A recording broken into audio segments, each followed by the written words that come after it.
It started 21 years ago when I was 7 and my sister was 10. We were playing in the woods in our backyard. It wasn't unusual for us to venture far. Our parents really had no idea.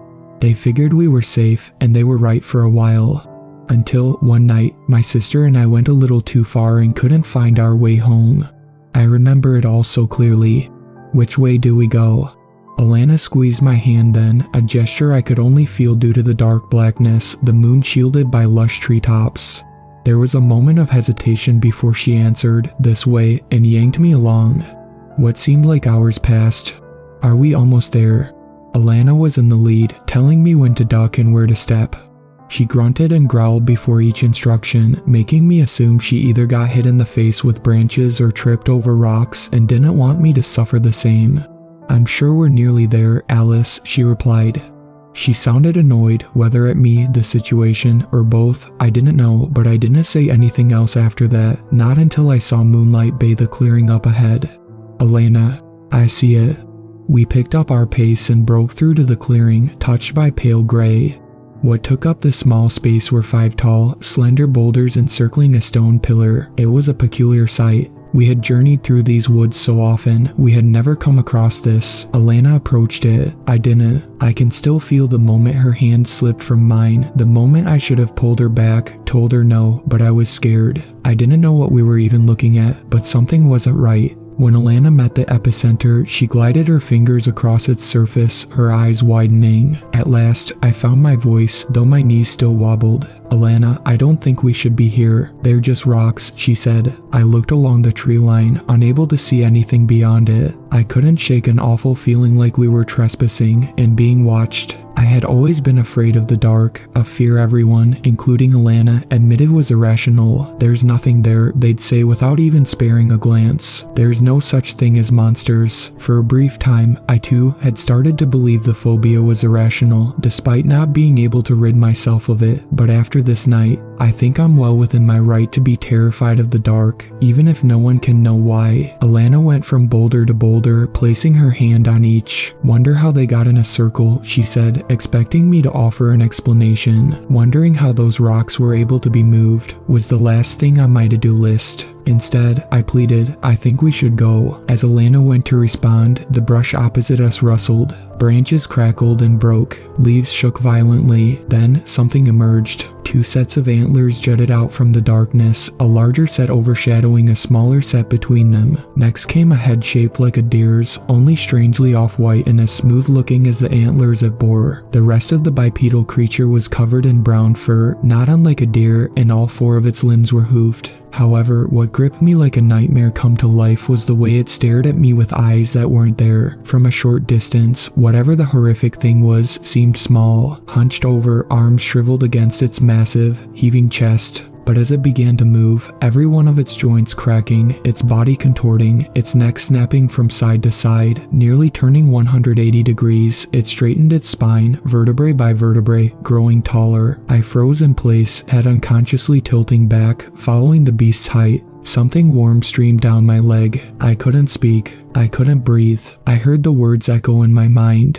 "Alana, run, run," but nothing came out. The beast crookedly stepped forward, like it was a chore, making its slow way toward my sister. Alana hadn't moved either. She stared at what stood before her, towering over her, casting a looming disconcerting shadow. It reached out, bony fingers spreading, revealing tips impossibly sharp, black nails inches from Alana's cheek. The words that had been ricocheting off the walls of my skull finally found their way to my vocal cords, first coming as a shriek that halted the creature's approach, and had both its and my sister's heads jolt in my direction. "Run, Alana, run," I yelped. The creature let out its own feral screech and barreled its claws down on my sister. Alana's body whipped and flew sideways, landing face first into the grass. I screamed her name but cowered as the monster that attacked her began its ungraceful march toward me. I folded immediately, knees buckling under the weight of my own fear, tears and snot I couldn't control streaming down my face as I whimpered like a wounded puppy. It fell to all fours and craned its neck,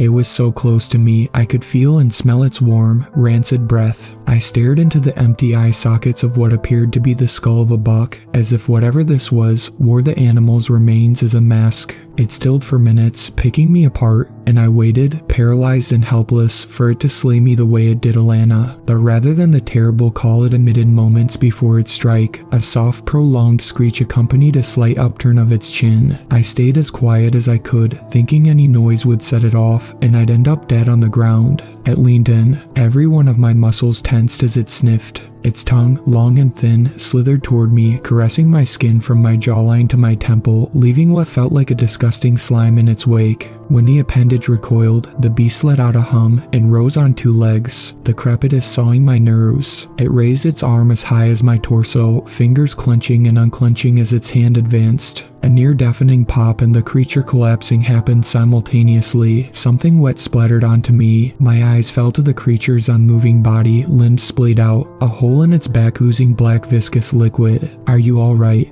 An orotund voice filled the clearing as a woman stepped into the moonlight. She was tall, and her long, braided hair rested against her shoulder, its fiery color a stark contrast to her black apparel. A large rifle sat in her grasp, her posture relaxed as she made her way over. "What are you doing out here, kid?" She looked down at me with a cocked eyebrow and a grimace. I frowned in turn, shock obviously still choking me before a groan grabbed my racing thoughts, anchoring me as if to pull me into the earth itself. Alana stirred but barely. I rushed to her side, dropping to kneel, hands hovering, contemplating what to do, what to say. She shivered and rolled onto her back. Her face was covered in blood. Slash marks stretched from her collarbone to her waistline, tearing through her shirt, digging into her flesh. She coughed, red droplets sputtered from her mouth. Her pupils found me and her lips moved, but there were no words. "Alana," my voice cracked. I didn't want to believe it then, but I was watching my sister die, and I was powerless to help.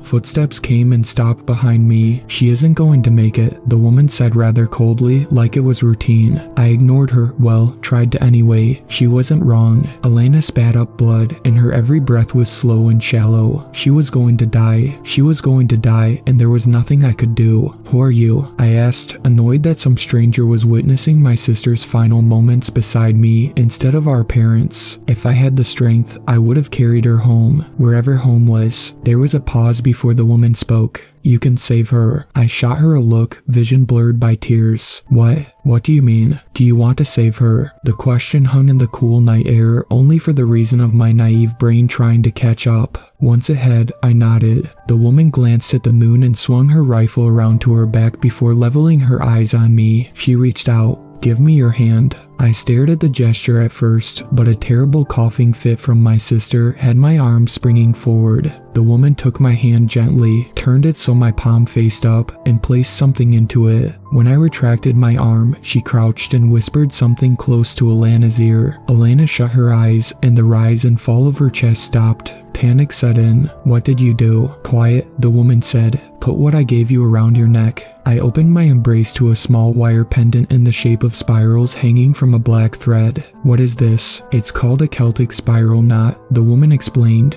"It's said to symbolize many things, like life, death, and rebirth." "How will it save my sister?" The woman took a deep breath. "Shut your eyes and picture her smiling." I did as instructed, dubious to say the least, but I was desperate. Hold on to that image. I thought about the day Alana and I went to the zoo and she got to touch the giraffes. They were her favorite animals. She was so excited, she couldn't stop grinning for weeks after. "You won't feel it happening." "What?" I opened my eyes, but I wasn't where I was supposed to be. I was alone, surrounded by a thick fog. The grass beneath me was yellow and wilted. Even the sky was completely black, no stars, no moon. I put my hands out where Alana was just seconds ago. "Hello." The only answer I got was my own echo. I stood and started to walk. No matter how far I went, it didn't seem like I got anywhere. It was all the same, fog, dead grass, and a blackened sky. There was no one else around. I wasn't scared, though. I didn't feel much of anything, honestly. My tears had dried. My scrambled thoughts had calmed. My worry had subsided. I was at a sudden, strange peace. Nothing could touch me, nothing could hurt me, but the longer I stayed, the less I remembered from before I had even arrived. Memories became mangled messes of static. Names were stuck on the tip of my tongue but never came to be. My favorite foods, my favorite color, my favorite television shows. They were all draining away. My mom's and dad's faces. Did I even have a mom or a dad? And Jose, Elena, that wasn't it. Alicia, no, what was it? Why couldn't I remember, and who even was she? I was teetering on an edge I hadn't realized I trod. Everything I knew was fading. When I was brought back, plucked from a place I now call nowhere land, it was like having someone startling you out of a deep slumber, and all you were able to do was gasp and breathe like you've never tasted air in your life. I noticed a breeze first, then the navy blue sky freckled with white dots and a bright waxing gibbous pouring onto me. She'll live, and a stony voice interrupted a vague moment of serenity. With it came a whirlwind of emotions I had nearly forgotten existed. Fear dragging its nails down my throat, sadness poking behind my eyes, solicitude plummeting my stomach to the soles of my feet. That wind caressed damp cheeks that sent a shiver through me. With stiff movements, in a second of what seemed like utter silence, I faced a woman with red hair and black clothes, eyes burning. She was standing now, and then I turned toward the girl lying in front of me, Elena. Blood still coated her body, but the marks of her cruel fate had disappeared, leaving only a tattered shirt showing where they once were. I don't understand, I whispered. Where was I? What happened to Elena? The woman's next words stunned me, piercing my core. You were dead. What? I didn't even hear myself speak. I felt detached. I was there, but I wasn't. The necklace, kid. She flicked her head at my open palm, where the black threaded necklace with the spiral pendant draped. What had she called it? Celtic spiral knot. Life, death, and rebirth. It has a magical essence to it, the woman continued. As long as it's in your possession, your sister will live. There's just one condition. My fingers folded over the pendant, bit down into my flesh as I clenched a fist, bracing for what she had to say. You share life essence now. This girl will live as long as you sacrifice your life essence to her. I don't. I was at a loss. I let myself trail off and simply gazed upon my sister, who was now breathing steadily like she was asleep. Every night, you'll give a little of your life essence to her in order to keep her alive. During the ritual, however, you'll be dead for 60 seconds. 60 seconds. It still didn't make much sense, but that place, nowhere land, was I really only there for a minute? It felt so much longer, almost a lifetime. You'll be asleep during the process, and it's painless, the woman insisted. When your sister wakes up tomorrow, she won't remember anything, but I will. I placed my hand on Elena's arm. You can choose to tell her, but would you really want her to carry the burden of that knowledge? Burden, the woman sighed. The more life essence you give, the less you have. Oh, I wrapped my fingers around the fabric of Alana's ripped shirt, as much clarity as a 7-year-old could have bulldozing me. You have the choice not to. The woman turned and made her way to her prey. She cranked its head upward and, from a sheath slung across her back, drew a machete. It only took one strike to sever the beast's head, after which the woman wiped her blade on the beast's fur coat, before resheathing the weapon. Not long after its decapitation did the beast's body begin to disintegrate, particles caving in, piece by piece at first until they all came crumbling down. Within the gentle wind, the ashy remains drifted away. The woman continued toward the woods, disappearing within the brush. Wait, I yelled. But she was already gone, and it was just me, alone with a slumbering Alana. Our dad found us nearly an hour later. I hadn't moved, and neither had Alana. We were carried home, I in my mom's arms and my sister in my dad's. They kept asking what had happened, especially seeing Alana's torn clothes and bloodied catatonic-like state, and me frazzled, dotted with blood that wasn't mine. I said nothing. I couldn't really say anything. My mom was the one who decided to just let us sleep, that we would talk about it in the morning. That was 21 years ago. Like the woman said, Alana remembered nothing the next day. I was urged many times to explain the events that occurred, but the woman's words replayed in my mind, ultimately dissuading me. Would you really want her to carry the burden of that knowledge? No, I didn't. And I never would. The woman was right on something else, too. It's a painless process. Every morning at 3, I visit Nowhere Land, and the only reason I know the exact time is because I've stayed awake so many nights, pondering this fate.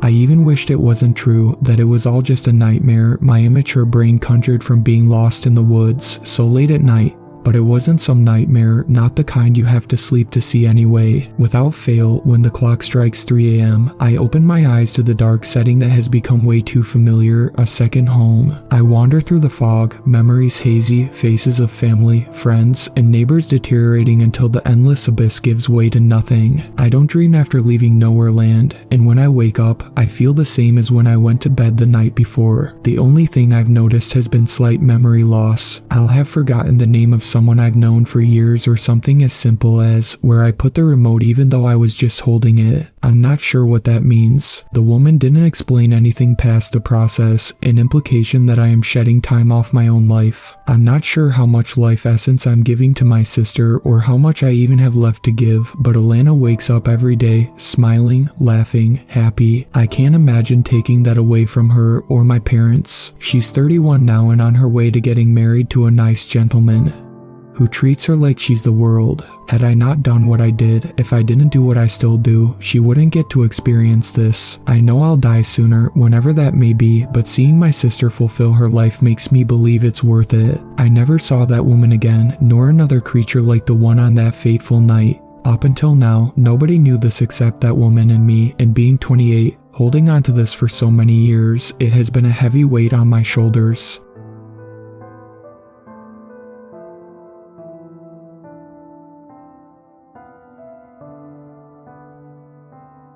Thank you to my superfans, Sweet Black Swan, Tacy, and Brooklyn. I really appreciate you guys supporting my channel, and I look forward to making more content for everyone.